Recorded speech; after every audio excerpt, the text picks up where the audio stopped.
¿Qué tal? Buenas tardes. Le damos la bienvenida a esta nueva emisión de Mercados y Empresas. En el cierre de otra semana, por supuesto, muy complicada en la economía, en las finanzas aquí en la Argentina. A muchos les sorprende la velocidad, ¿no?, del deterioro de las principales variables financieras. Hablamos de reservas, hablamos obviamente del dólar en todas sus variantes. También incluso de la actividad económica, ¿no?, que comienza a resentirse de la mano de un escenario tremendamente incierto y sin una respuesta sólida de parte del gobierno nacional. Más allá de los últimos anuncios que se hicieron en la tarde, a última hora en realidad del jueves, los jueves parecen ser los días elegidos por el equipo económico y particularmente por el Banco Central para anunciar medidas que tiendan a tratar de calmar las aguas en materia financiera, pero evidentemente hasta el momento esas medidas no logran el resultado deseado. Acá usted tiene, bueno, los dos últimos anuncios sin duda relevantes, ¿no?, que se hicieron a última hora del jueves. El primero tiene que ver con algo que se veía venir, pero la verdad que sorprende en cuanto a la magnitud que tiene que ver con cada una de estas dos cuestiones que se corrigen, ¿no? Por un lado, comienza a ser necesario, bueno, el análisis de aduana para las importaciones desde $50.000, ¿no? Y digo las magnitudes porque estamos hablando de un monto que desde el punto de vista del comercio internacional es sumamente bajo, ¿no? Esto me parece que deja muy en claro, bueno, el problema de las reservas internacionales del Banco Central desde el punto de vista de la disponibilidad de reservas líquidas o netas, ¿no?, como se lo quiera llamar. Pero bueno, a partir de este viernes en que estamos grabando el programa, lo que se anunció es que las importaciones desde $50.000 requieren un chequeo previo de la aduana. Esto, por supuesto, deja de manifiesto, como le decía anteriormente, las serias restricciones que hoy tiene el Banco Central desde el punto de vista de la disponibilidad de reservas líquidas, pero por otro lado, está claro que esto va a tener un impacto directo sobre la producción, ¿no? Las importaciones tienen que ver en la mayor parte de lo que importa la economía argentina con insumos para la producción, lo que se llama bienes de capital, por otro lado, que también utilizan las empresas para producir. Y está claro que esto ya ha sido probado y que no ha funcionado, ¿no? Hay vastas experiencias de esto en la economía mundial, particularmente en la Argentina. Hasta el 2015 sufrimos también medidas de este tipo. Y bueno, uno tiene innumerables ejemplos para demostrar por qué las empresas van a comenzar a sufrir, bueno, a padecer en definitiva la falta de insumos por lo que va a ser un control más estricto de las importaciones. Más allá de que todo esto, por supuesto, vaya a generar la posibilidad de que surjan bolsones de corrupción, ¿no es cierto? Está claro que en la medida en que la aduana tiene que autorizar o rechazar los pedidos de importación, ahí aparece una zona gris donde está claro que queda a veces en la discrecionalidad del funcionario qué entra y qué no entra, y por esto este planteo de bueno, posibles bolsones de corrupción, que esto es lo que en definitiva marca, hasta le diría, la teoría económica en materia de comercio internacional, ¿no? Hay incentivos perversos desde el punto de vista de lo que es la administración del comercio exterior que muy probablemente aparezcan con este tipo de decisiones. Y la segunda de las medidas que se anunciaron en la tarde del jueves también sorprende por la magnitud. Y esto es muy parecido a lo que decíamos, bueno, una semana o 2 semanas atrás, cuando el gobierno lo que hacía era anunciar una reducción de las retenciones a las exportaciones de granos. En aquel momento decíamos, bueno, reducir 3 puntos las retenciones a las exportaciones, la realidad es que no es un incentivo demasiado interesante en un contexto donde por un lado la soja sube y por otro, principalmente, el salto del tipo de cambio tiene un ritmo mucho mayor a ese 3% que estaba bajando las retenciones del gobierno. De hecho, las retenciones no han generado este cambio, las retenciones no han generado ningún tipo de cambio en lo que tiene que ver con la liquidación de exportaciones en las últimas semanas. Es una medida que ya en ese momento se presentaba como extremadamente tibia desde el punto de vista de las magnitudes de las que estamos hablando. Bueno, ahora el caso es muy parecido, incluso me parece que hasta peor, con esta decisión del Banco Central de elevar la tasa mínima de plazo fijo del 33 al 34% anual para colocaciones de hasta $1 millón. Estas son las colocaciones minoristas. Obviamente el incentivo de este tipo de medidas tiene que ver con tratar de inducir a los ahorristas a que se queden en pesos y no vayan esos pesos a presionar aún más la brecha cambiaria. Ahora, acá lo que hay que tener claro es que lo que estamos viendo es un cambio de la tasa de interés de 1 punto anual, es decir, estamos pasando del 33 al 34% de tasa mínima anual para estas colocaciones de hasta $1 millón, cuando, para darle simplemente un número, el dólar, de acuerdo a la variante que se tome, ha subido en los primeros 15 días del mes de octubre entre 10 y 15%. Está claro que hay un problema de magnitudes enorme en la cabeza de quien está tomando las decisiones en materia económica y financiera, con lo cual, bueno, los agentes económicos en general, las empresas, la familia, no dejan pasar este tipo de cuestiones, ¿no?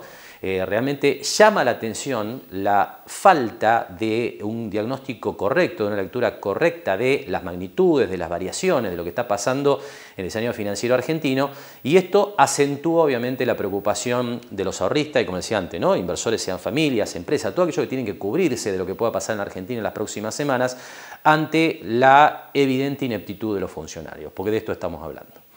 Vamos a hacer ahora la primera pausa en mercados y empresas. Después, por supuesto, vamos a estar hablando de temas que tienen que ver con cuestiones que están, digamos, modificando algunos aspectos de empresas que operan aquí en la economía local y, como siempre, sobre el cierre del programa, alguna referencia adicional al panorama financiero. Todo esto después de la primera pausa. Lo esperamos en Mar del Plata Bursátil para asesorarlo en su mejor alternativa de inversión o financiación para su empresa o negocio. De lunes a viernes, de 10:30 a 17:30 horas en Corrientes 1723, teléfono 561-6000, www.mdpbursátil.com.ar. Jauregui Berry Di Genaro y Asociados. Asesoramiento jurídico tributario. Rawson 1857, segundo piso. Teléfono 410-7666 o 410-7999. Amplía tus medios de cobro con MacroClick de pago en tus plataformas digitales y cobra con un clic con cualquier tarjeta de débito o crédito. Es simple y con el respaldo de Banco Macro. Conoce más en macro.com.ar/empresas. Macro. Cerca siempre.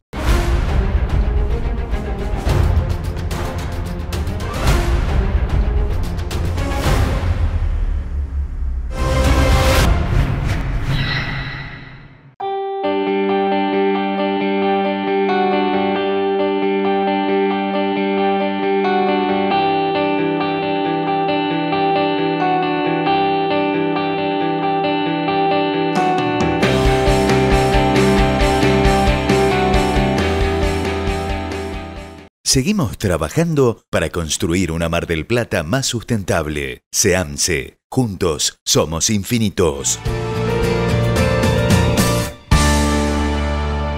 Bien, y primera cuestión importante que tiene que ver con el futuro inmediato de la economía local. Estamos ya casi comenzando a entrar en lo que va a ser la temporada de verano.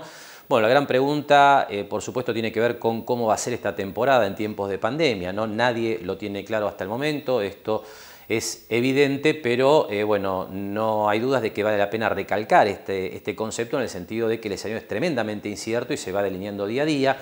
Pero, mientras tanto, los principales operadores aquí en nuestro medio se van preparando para la eventualidad de que haya un flujo turístico interesante hacia nuestra ciudad en los meses de temporada alta estival. Y bueno, una de las cuestiones que ha aparecido en estos días es la elaboración desde el Colegio de Martilleros aquí de nuestro distrito de un protocolo para los alquileres de unidades, de departamentos, de casas para la temporada de verano. Este protocolo ha tenido la aprobación ya del municipio, se esperaba en estas horas, bueno, el veredicto de la provincia de Buenos Aires, así que aprovechamos esta semana donde se presentó este protocolo para conversar sobre el tema con el martillero Diego de Los. Ya tenemos aprobado a través del municipio el protocolo para esta temporada. Hoy se está aguardando, por supuesto, la respuesta que viene del lado de provincia. Por lo tanto, bueno, es un avance en el sentido que se está preparando a Mar del Plata para esta posible temporada. Con algunos cambios, porque sobre todo tienen que ver con los plazos mínimos, ¿no? Esto creo que es el detalle importante.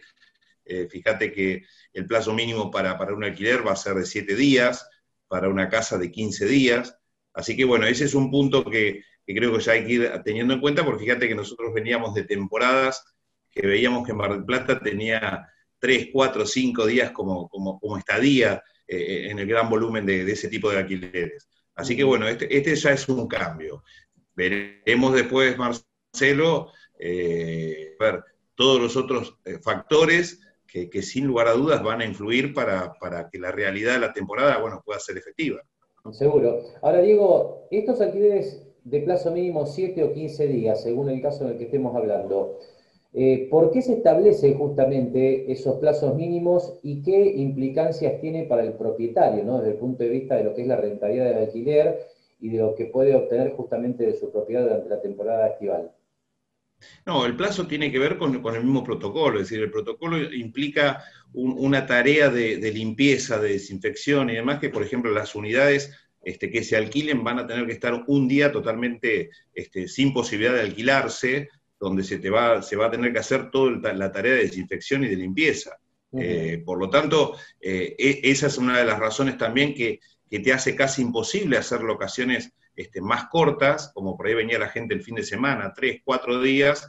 Imagínate que te implica enseguida después, bueno, estar con todo 24 horas de un trabajo y un costo, ¿no? Porque cada trabajo de estos de desinfección y demás, y de acomodar la propiedad, ¿no? Porque hay requisitos técnicos que también cada propietario va a tener que erogar, desde poner determinadas fundas de colchones, determinada el tema frazadas, el tema, hay todo un gasto distinto que va a tener el propietario en relación a otras temporadas, ¿no? Igualmente, Marcelo, yo te soy sincero, yo creo que lo primero que tenemos que ver es la posibilidad también de que a nivel provincia, a nivel nación y a nivel municipio, ver cómo se va a trabajar, si se va a trabajar con un cupo, si en la ciudad va a entrar determinada cantidad de personas, si se va a trabajar como se habla, o en otros lugares de un semáforo que va a ir indicando cómo está la ciudad. Yo creo que, bueno, es un avance que por lo menos la ciudad, una vez más, se está preparando con esto, con un protocolo, como fíjate que nos ha sucedido a todas las actividades económicas que sean, que la forma de volver a esta vida que nos ha tocado a partir de este año, bueno, tiene que ver, sí, con la instrumentación de un protocolo. Y naturalmente un escenario muy complejo, ¿no? Hacia adelante para todos aquellos que ponen sus unidades en alquiler. Aquí hay que pensar entonces, como decía Diego del Valle, y como marca el protocolo, en locaciones por un periodo mínimo de 7 días. Esto supera la media de lo que habían sido las pernoctaciones en unidades aquí en nuestra ciudad en los últimos años, ¿no? Las vacaciones tendían a ir cerrándose por periodos más cortos, este es un punto evidentemente a tener en cuenta.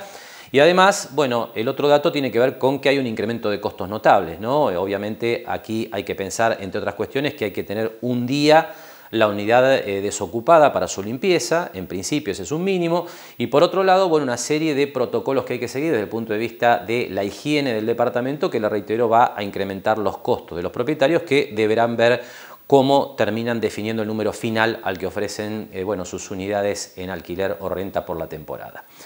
Pero dejando de lado esto que tiene que ver con la temporada de verano, el mercado de alquileres tiene, digamos, un segmento mucho más amplio, probablemente aquí en la ciudad de Mar del Plata, que tiene que ver con los alquileres de 36 meses, de acuerdo a lo que ha sido lo establecido por la flamante ley de alquileres. Y bueno, en este tema de los alquileres, particularmente para vivienda, realmente se están comenzando a ver los efectos de esa ley, ¿no? En las últimas charlas que hemos mantenido con Diego del Valle, la primera lectura parecía clara, no parecía ser una buena ley en términos de costos para los inquilinos, de la situación de los propietarios. Pensábamos en ese momento, pues un análisis económico racional, que era muy probable que se retiraran por lo menos temporariamente unidades del mercado de los alquileres.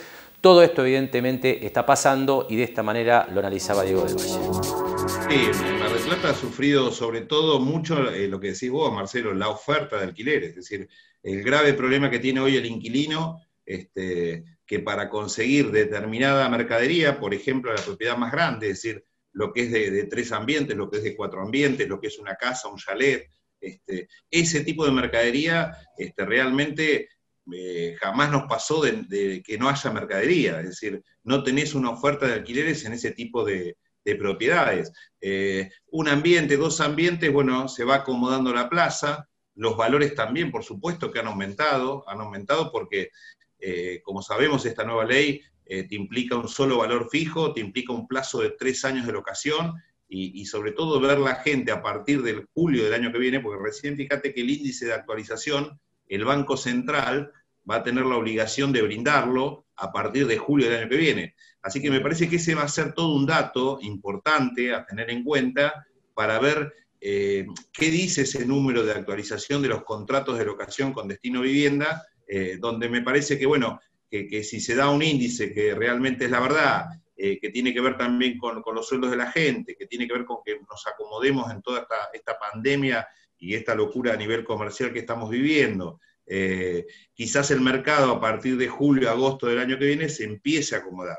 Hoy es muy difícil comprometer a un propietario en este tipo de propiedad que te digo, 3, 4 ambientes, una casa, un chalet, propiedades grandes, por ahí no están convencidos de los 3 años de contrato, y no están convencidos también, Marcelo, porque bueno, creo que lo otro que ha sido muy malo en este tiempo, en estos últimos 15 días, 20 días, ha sido prorrogar el DNU. Es decir, al prorrogar el DNU y vos establecer un congelamiento de alquileres que al 31 de enero van a ser 10 meses los alquileres congelados, 10 meses, Marcelo, que la propiedad no se ha entregado, ¿sí? O sea, los contratos que se terminaron desde el 31 de marzo, de ahí hasta esta parte y hasta el 31 de enero, esa propiedad no se entregó.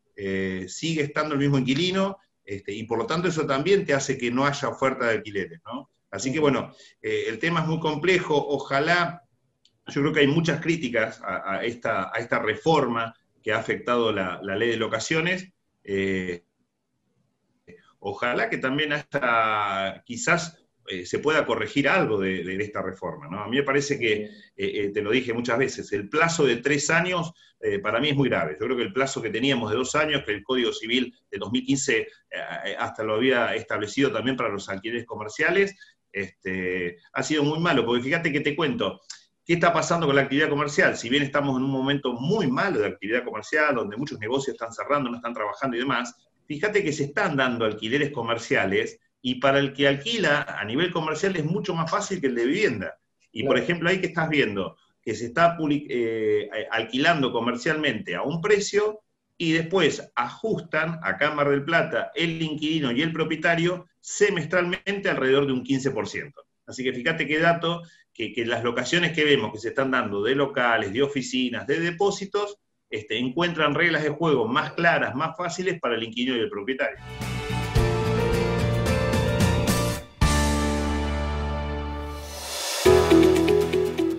¿Querés ser proveedor de obras sanitarias? Si te inscribís en nuestro registro de proveedores, podrás participar de todos los procesos de contratación y compras de bienes y servicios gestionados por la empresa. Podés realizar el trámite en forma virtual y en pocos pasos. Ingresá en www.osmgp.gov.ar y seguí las instrucciones. Te invitamos a ser parte.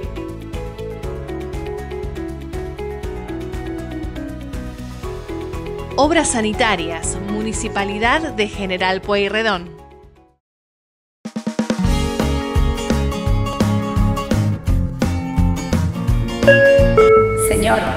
Señor, ¿necesita ver algo más? Sí, me gustaría.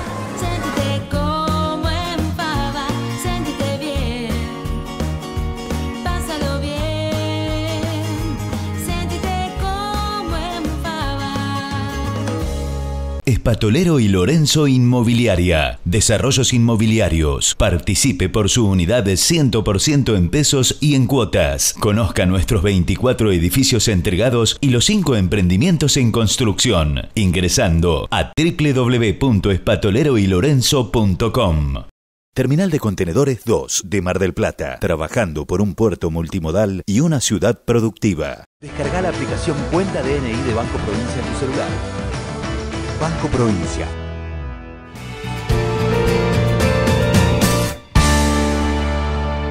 Bien, en este tramo del programa vamos a estar hablando enseguida del plan gas que anunció el presidente Alberto Fernández, este plan de estímulo a la producción de gas para la zona de Vaca Muerta principalmente, allí se espera el principal impacto. Vamos a estar hablando enseguida con Marcelo Guiscardo de qué puede significar inclusive esto para las empresas marplatenses que hoy componen el clúster de energía. Pero antes, números de inflación, uno de los datos claves que dio el INDEC en la semana, 2,80% en la Argentina para el mes de septiembre, una inflación que está bastante influida en septiembre en particular por el salto de productos estacionales como frutas y verduras, que subieron casi el 8%, con lo cual me parece que el número de referencia que hay que tomar es el 2,30, que es el que marca la inflación núcleo, y tener siempre en cuenta que hay muchos precios regulados, ¿no? Como los combustibles que están aumentando justamente desde la hora cero de este viernes, tarifas de energía y demás. Bueno, los productos regulados subieron durante septiembre 1,30%. Pero es interesante, como hacemos todos los meses, comparar la evolución de la tasa de inflación en la Argentina con la tasa de inflación en otros países de la región, ¿no? No estamos hablando de países desarrollados, sino los países limítrofes de la Argentina.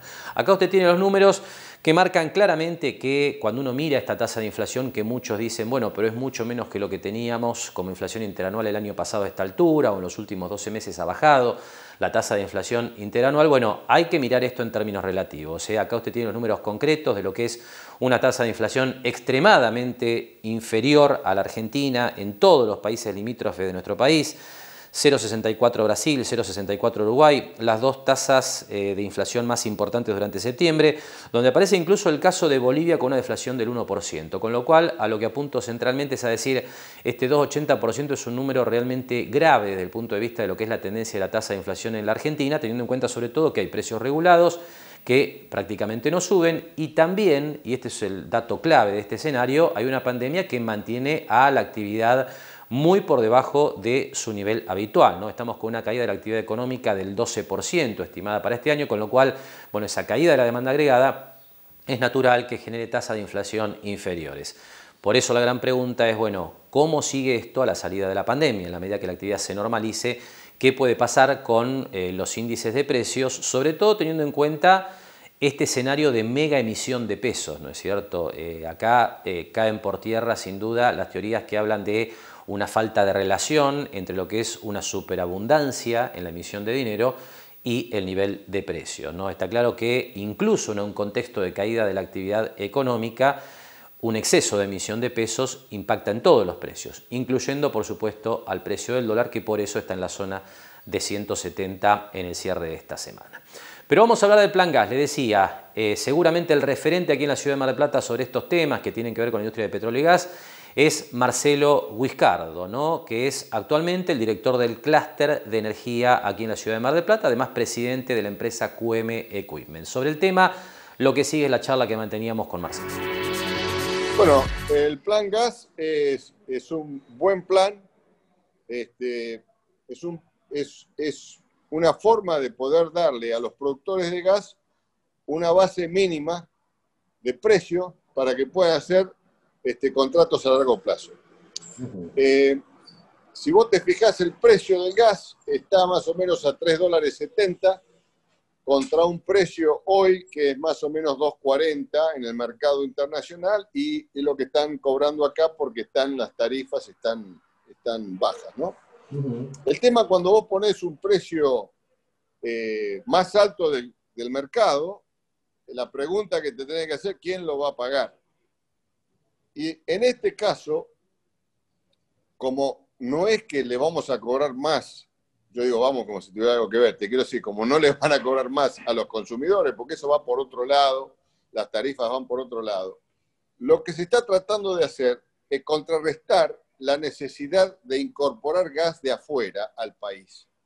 Entonces tenés, el primer gas que vos querés tratar de sacar de lado es la importación que tenemos de Bolivia, ¿entendés? Y después la otra son el gas que tenés que traer como gas natural licuado, que lo gasificás y lo pones en el caño. Lo que el gobierno está tratando de hacer en grandes números es lo siguiente. Las empresas en los próximos 4 años van a tener que invertir aproximadamente $5.000 millones. ¿Por qué van a invertir eso? Y bueno, porque invirtiendo eso pueden tratar de hacer contratos a 3 años, o sea, a largo plazo, a un precio que llegue a $3.70. Lo que va a pasar es que se van a hacer ¿cómo se llama? Auctions, o sea, van a estar tratando de ver quién vende su gas, ¿no? Entre las empresas, pero vos tenés que vender el gas a 3 años. Entonces la empresa, suponete que gana una licitación y gana con un precio, ponele de $3.50, $3.60, porque el máximo $3.70, pero se puede ser menos, tiene que tener ese gas durante 3 años. Entonces, para hacer eso, no solamente tiene que usar el gas que puede llegar a tener, pero tiene que empezar a perforar para 3 años seguir con ese. Entonces, lo que se hace acá es una competencia sana entre empresas que tienen posibilidad de vender gas, en el cual tienen un techo de $3.70, mientras que el mercado internacional no pase ese techo, y el gobierno se ahorra de tener que comprar gas caro de afuera. Entonces ese 3.70 que paga es mucho menos de lo que le paga a Bolivia o lo que le paga a los barcos con gas natural licuado. Seguro. Entonces, ahora, Marcelo, se habla de la posibilidad de generar gran cantidad de fuentes de trabajo, así se presentó el plan estos días, de un volumen de inversiones, bueno, de los niveles que usted planteaba. Es decir, que en la medida en que están aparentemente alineados los incentivos, ¿esto usted cree que puede producirse efectivamente, que puede tener buenos resultados? Mirá, para poder incrementar la producción de gas, tenés que perforar pozos. Por cada pozo que vos perforás debe tener unas 150 personas que van a trabajar, ¿entendés? Porque tienen que estar perforando, cementando, fracturando y después operándolo. Entonces, es importante tener un horizonte de producción que le diga a las operadoras, che, yo necesito más gente, necesito más taladros, necesito más compañías de servicio que pongan cementación y fractura y la mar en coche. Aparte, este plan tiene una opción para las empresas que están ahora tratando de hacer exploración offshore en Argentina, diciendo que en vez de 3 años van a tener 4 años y probablemente eso se pueda seguir en el tiempo, porque es algo para poder decir, che, si encontramos gas en vez de petróleo offshore y las condiciones están dadas, a lo mejor se podría desarrollar gas en el mar. Entonces, a mí me parece que es un buen plan. Si vos lo comparás con el plan que teníamos antes, ese plan se cayó porque las empresas cobraban casi $8, o sea, más del doble de lo que están prometiendo ahora. Entonces, en ese sentido, viste, sí, se hizo mucho y realmente hubieron empresas como Tecpetrol que hay que sacarles el chapó porque los tipos han hecho una revolución en poco tiempo y con empresas locales invirtieron $3.000 millones y se pusieron a producir casi el 15% de todo el gas que se produce en Argentina en 2 años. Una cosa increíble lo que hicieron. El problema es que el gobierno prometió algo que no podía seguir cumpliendo. ¿Entendés? Porque $8 está muy por encima de lo que puede pagar nadie. Ahora $3.70 es más de lo que el mercado está dando, pero vos le tenés que dar algún incentivo, porque si no la gente dice, ¿para qué voy a perforar si voy a perder plata? O tengo que tener el pozo cerrado porque me cuesta más abrirlo y vender el gas a pérdida, ¿entendés? Entonces a mí me parece una excelente idea del gobierno. Espero que se implemente bien, yo no tengo ninguna duda que así va a ser. Vos me preguntabas cómo le pega al clúster de Mar del Plata. Bueno, exacto. En el clúster nosotros tenemos por lo menos 30 empresas que estamos todos trabajando en Neuquén. Muchas estamos trabajando conjuntamente por lazos de camaradería y amiguismo que hemos estado poniendo acá en los últimos tiempos. Y eso nos va a dar trabajo a nosotros. Hay también otro proyecto muy importante que estamos haciendo con SPI, un astillero acá de Mar del Plata, probablemente el más grande que hay, para poder construir barcazas y tanques criogénicos. Entonces la idea sería licuar parte de este gas que se está produciendo, que se va a producir en la provincia de Buenos Aires y dárselo a las provincias del litoral que no tienen gas. Entonces le llevas gas natural licuado en la barcaza. QM en Mar del Plata es la única empresa de Sudamérica que puede producir estos tanques, y SPI es una compañía que ya ha ganado licitaciones construyendo barcazas internacionalmente o para Paraguay, lo que sea. Así que nosotros podemos hacer algo muy competitivo y con mano de obra local, por lo menos dentro de la provincia de Buenos Aires, y es un proyecto que estamos apuntando para poder utilizar parte de este gas que se va a estar haciendo.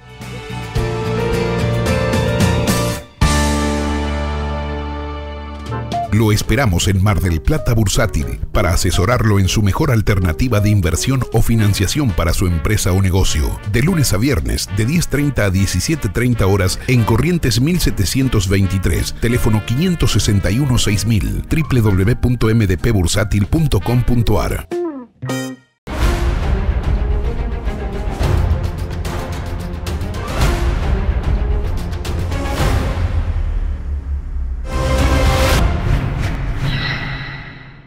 Amplía tus medios de cobro con MacroClick de pago en tus plataformas digitales y cobra con un clic con cualquier tarjeta de débito o crédito. Es simple y con el respaldo de Banco Macro.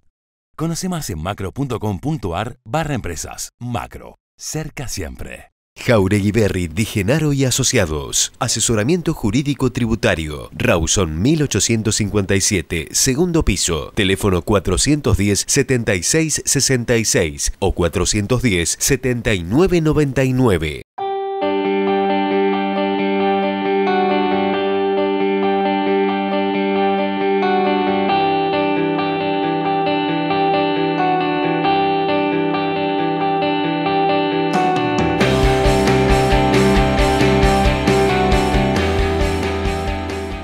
Seguimos trabajando para construir una Mar del Plata más sustentable. SEAMSE. Juntos somos infinitos. Volvemos a cambiar de tema en este tramo de Mercados y Empresas. Enseguida vamos a estar hablando ya de lo que ha sido la semana financiera. Comenzando como siempre con lo que es, bueno, un poco un repaso de lo que ha sido la evolución de los mercados internacionales, que se han sostenido bien a pesar de la incertidumbre que genera la cercanía de las elecciones presidenciales en los Estados Unidos. Pero bueno, antes de hablar de ese tema, lo que vamos a hacer ahora es presentar lo que fue el último jueves, justamente la presentación en sociedad del libro de lo que tiene que ver con el mapa productivo de General Pueyrredón. Este es un trabajo de investigación conjunto llevado adelante por distintos investigadores de la Universidad Nacional de Mar del Plata con el apoyo del municipio. Así que lo que sigue es, bueno, el comentario, ¿no?, del doctor Fernando Graña, secretario de Vinculación con el Medio de la Facultad de Ciencias Económicas, sobre lo que ha sido este trabajo y la utilidad que tiene para el diseño de políticas públicas en los próximos años aquí en nuestro país. Bueno, este libro se llega a partir de un proyecto que presentamos junto al municipio. En realidad el municipio nos convoca a identificar, visualizar, analizar la industria del partido General Pueyrredón. Alberto Becchi en su momento nos convocó desde la Secretaría de Producción del municipio y presentamos el proyecto al Consejo Federal de Inversiones. Y bueno, fue aprobado y financiado por el Consejo Federal de Inversiones. Ese dinero lo utilizamos para dos trabajos de campo. Un primer trabajo de campo fue identificar cuál es la población de empresas industriales formales de Mar del Plata. Y tuvimos un primer dato que es de 1.350 empresas industriales formales en Mar del Plata. Resalto lo de formales porque, dado que no hicimos un barrido, cuando se hace un censo, generalmente se identifican también empresas no formales, y uno podría decir que en Mar del Plata hay cerca de 1.900 a 2.000 empresas industriales.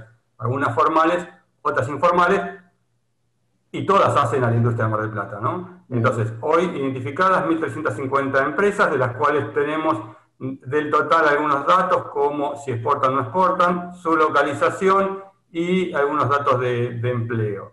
Eso lo que nos permitió es armar gráficamente el mapa, georreferenciar esta información, y lo que podemos ver hoy en este libro publicado es justamente parte de esas imágenes, ¿no? Es decir, dónde se encuentran las industrias de Mar del Plata, un mapa de calor, es decir, de concentración de estos establecimientos industriales.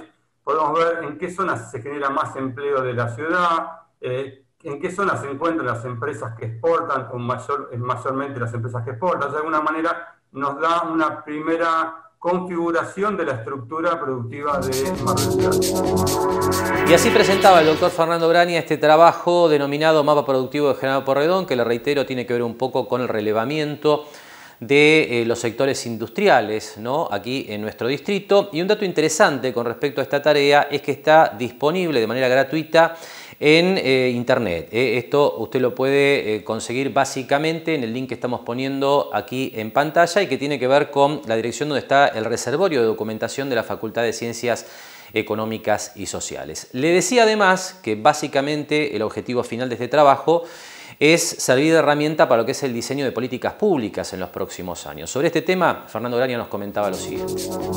Justamente por el vínculo inicial, se quiere, directamente con el municipio, está pensado en términos de política, es decir, mucha de la información disponible en el libro da lugar a posibles acciones o medidas que permitan de alguna manera potenciar o aprovechar posibilidades de desarrollo productivo en la ciudad. Decía, 1.350 empresas industriales no es un número menor, ¿tá? Hay aproximadamente unas 600 con más de 5 empleados. Entonces tenemos una estructura a su vez bastante diversificada, es decir, tenemos una parte importante vinculada al alimenticio, y dentro del alimenticio se destaca la pesca, sobre todo en Mar del Plata, pero después también tenemos un sector metalmecánico muy fuerte e importante, tenemos un sector químico y de plástico también importante, tenemos un sector de madera mueble también importante, un sector TIC informático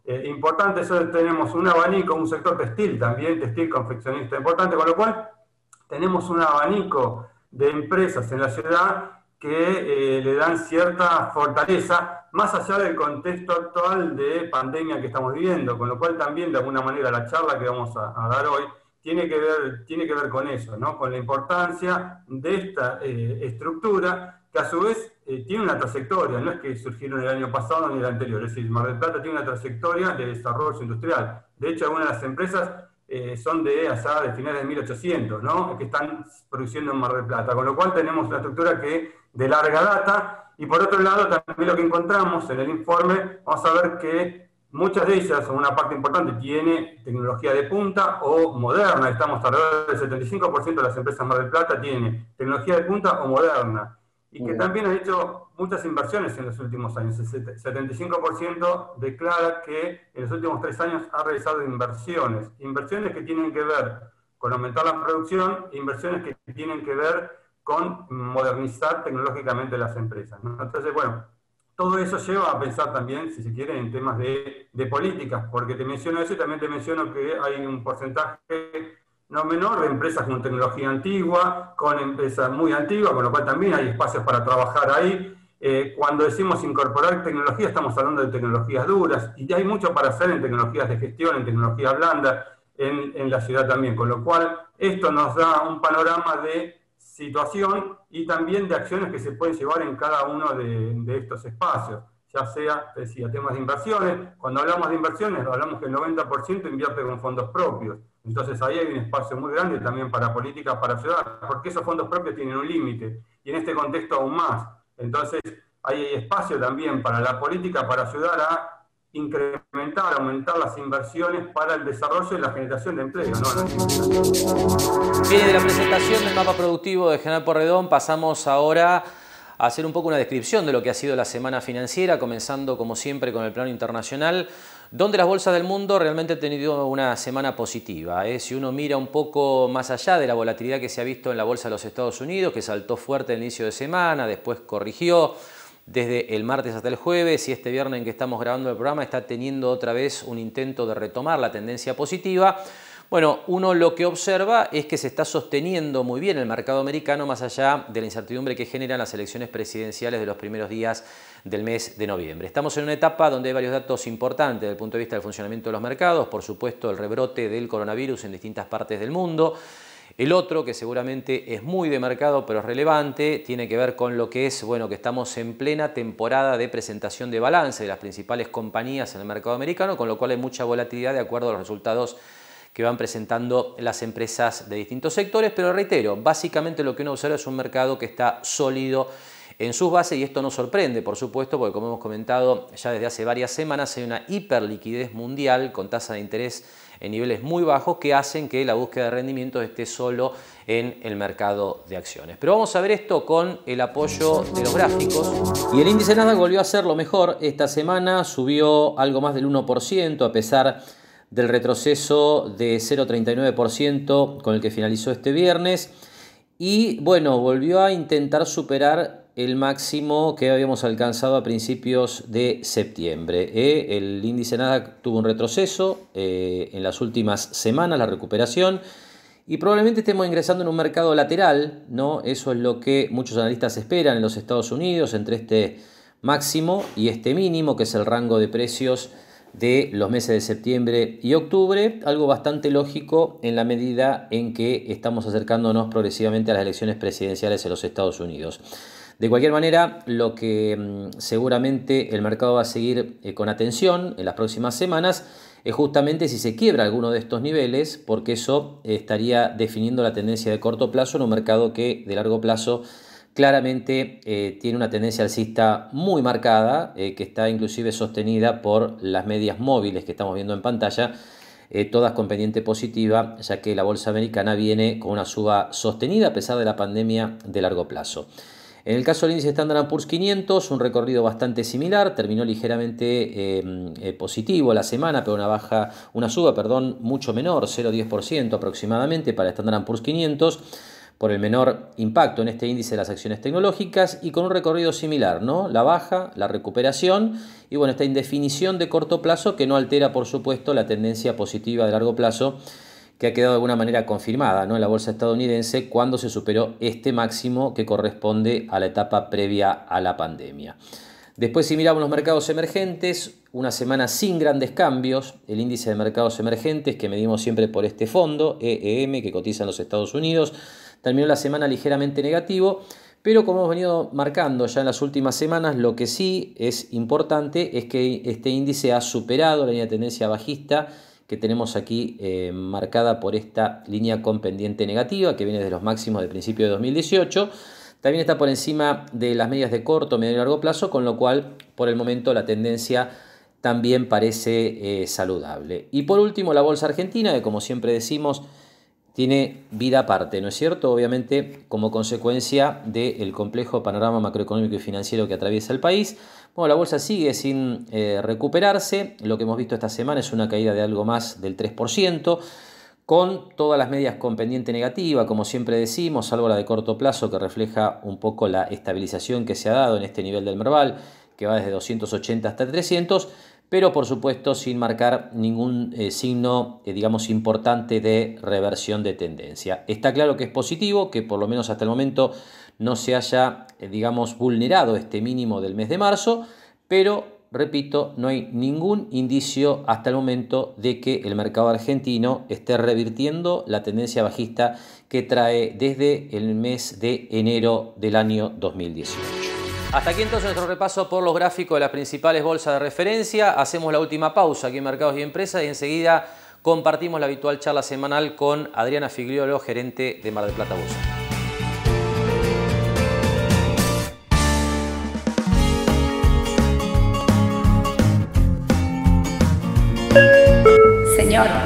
Señor, ¿necesita ver algo más? Sí, me gustaría. Sentite como en pava, sentite bien, pásalo bien, sentite como en pava. ¿Querés ser proveedor de obras sanitarias?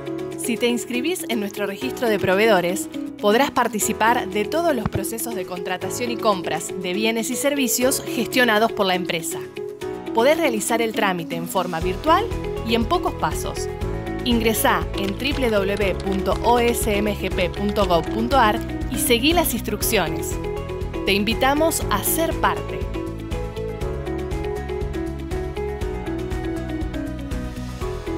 Obras Sanitarias, Municipalidad de General Pueyrredón. Espatolero y Lorenzo Inmobiliaria. Desarrollos inmobiliarios. Participe por su unidad de 100% en pesos y en cuotas. Conozca nuestros 24 edificios entregados y los 5 emprendimientos en construcción. Ingresando a www.espatoleroylorenzo.com.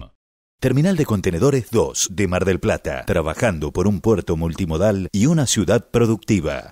Descarga la aplicación Cuenta DNI de Banco Provincia en tu celular. Banco Provincia. Último bloque entonces de Mercados y Empresas y tiempo de compartir la habitual charla semanal con la contadora Adriana Figliolo, gerente de Mar del Plata Bursátil, con el, obviamente, balance semanal y el dólar en el centro de la escena, pero con otros temas relevantes. Los bonos no paran de ceder posiciones, por lo menos hasta primeras horas de este viernes en que estamos grabando el programa. Las acciones no encuentran piso. Y el otro elemento sin duda relevante es el volumen que se opera en CDRs, ¿no? Acciones extranjeras en la bolsa argentina que están siendo un refugio, le diría, preferido por los inversores locales para escapar del riesgo argentino.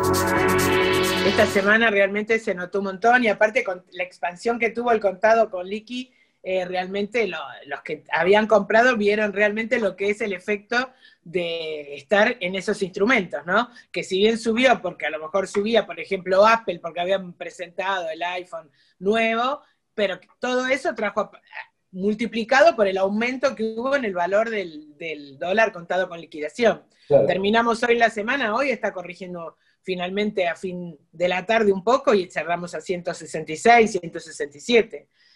Realmente, si vos me decís en el último mes, la suba fue impresionante. Lo mismo el dólar bolsa. El dólar bolsa llegó a estar, ahora por ejemplo esta semana estaba 155 más o menos, bueno, ahora quedó ahí 152 por eso.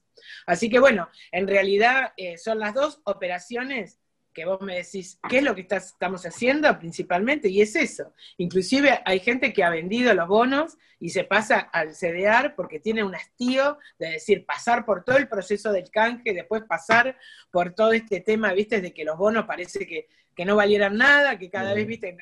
No sé, que están mal, que no van a pagar renta ahora por un año. Entonces la gente, todo eso trae un descontento que hace que la gente, lógicamente, dice, no se queda a esperar, aunque quizás está mal, no lo sé, pero hoy la gente muchísima ha vendido bonos y se está pasando a CDR. Y realmente, por lo menos, se le luce, porque como el bono, más o menos la paridad con el dólar, se mantuvo, o sea, está ahí, bajo, rebajo, con una TIR, te están dando hoy los bonos del 15%. O sea, están en situación otra vez de decir, viste, como que están dudando si los van a pagar o no. Así que bueno, en realidad la gente se refugió muchísimo en los CDR. No, por eso te digo, no es que salen y se quedan en dólares y se retiran del mercado. La mayoría es porque lo pasa a otro producto que piensa que lo va a recuperar más rápido de lo que ha llegado a perder con el bono. Seguro. Así que bueno, eso trae muchísimo movimiento. Ahora, Diana, hace un rato habló el ministro Guzmán en el cierre del coloquio de IDEA y se refirió a la idea de implementar, bueno, algunas liberaciones, ¿no? Lo que tiene que ver con la operatoria del contado con liqui, el dólar en la bolsa. ¿Cómo está eso hoy en términos de restricciones? Porque es como que el ministro dijo que el gobierno va a ir desandando el camino que hizo hasta el momento, como que se equivocaron restringiendo y ahora van para atrás.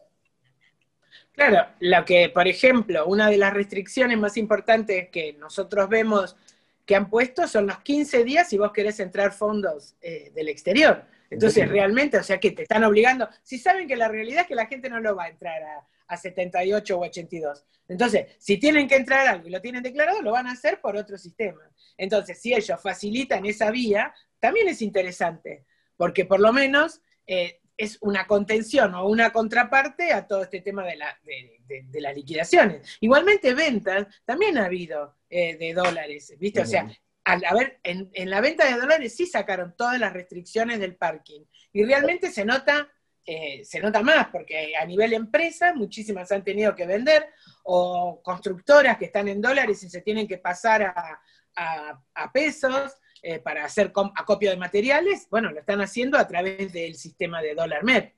Así que bueno, a pesar de que durante la semana se había alejado bastante y era tentador el dólar paralelo, porque ya se ha ido a 170 y pico y el dólar MEP estaba ahí a 140 y pico, bueno, de repente subió ayer y antes de ayer y llegó a valores de 153 aproximadamente. Así que bueno, el mercado, si lo facilitan, tienen que facilitar lo que es venta. Lo que no tiene sentido es que te traben para entrar, porque es ir contra la realidad, porque nadie, por más que esté prohibido, salvo que sea una obligación de una liquidación de una exportación, lo va a hacer a través del cambio oficial.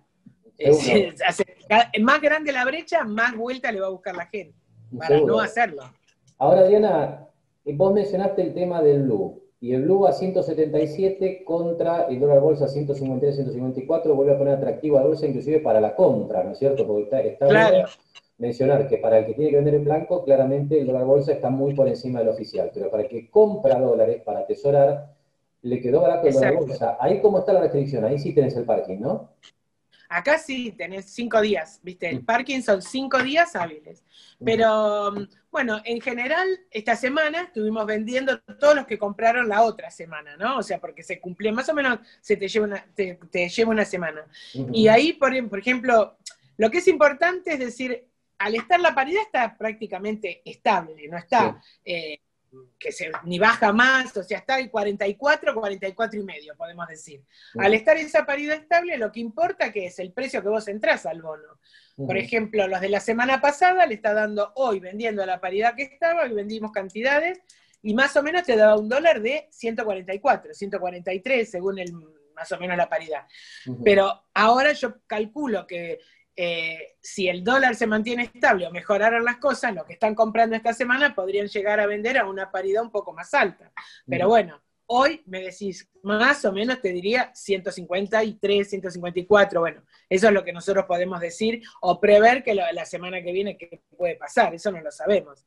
Pero si se mantiene estable, la verdad que el parking no te afecta tanto, ¿viste? O sea, no es un tema que, yo te diría que el día que vos entrás y comprás el bono en pesos, medio que ya sabés a cuánto lo vas a vender. Porque las paridades, ya te digo, no son, el bono en pesos subió muchísimo esta semana. Pensá que estábamos, esta semana los que estábamos vendiendo, la semana pasada el bono estaba a 6.200, 62, 62 y medio, 63, y hoy está casi 68, 69. Entonces, eso es lo que realmente te fija casi el valor.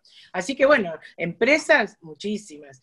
Todos los que tienen que asegurarse por lo que sea, ¿viste? Por una escritura, cualquier movimiento que precises hacer, es la herramienta mejor que pueda haber.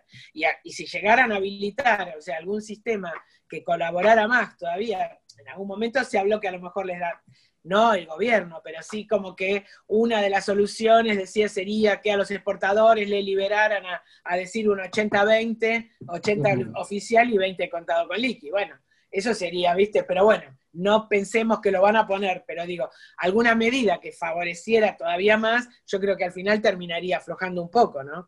Pero bueno, hoy es esto, y hay como una locura, y se notan los precios, por más que digan que no influye este dólar o el dólar paralelo en los precios, sí, realmente esta semana se notó, la gente por lo menos está bastante enloquecida con ese tema, ¿no? Bien, y en los últimos minutos del programa, después de la charla con Adriana, como siempre repasamos cómo están quedando este viernes el dólar en los distintos mercados y también las reservas internacionales del Banco Central. El dólar oficial, bueno, sube 0,55%, 83,20, el último nivel que informa el Banco Central. Y los saltos, claro, se dan en los mercados libres. El dólar bolsa termina en 152, sube 6% en la semana. Y el contado con liquidación 165,30 con una suba de 6,65%. En los dos casos, tanto el bolsa como el contado con liquidación, después de haber estado bastante más arriba. El contado con liquidación llegó a estar 171 pesos en algún momento de la rueda del viernes, también del jueves, pero no debería descartarse alguna intervención del Banco Central a última hora, tal como pasó el último viernes, a través básicamente de la venta de bonos para reducir la cotización en el cierre de semana. Así que, más allá obviamente de esta intervención, 6,65% arriba el contado con liquidación, 6% arriba el dólar bolsa. Y el blue, bueno, que es obviamente el dato relevante, 178 pesos, 6,60% la suba en el mercado informal. Y como último dato, las reservas internacionales, que no paran de caer. Esto, bueno, es un proceso que viene ya de varios meses, ¿no? Todas las semanas hay retroceso de las reservas internacionales, las medidas del Banco Central obviamente no alcanzan.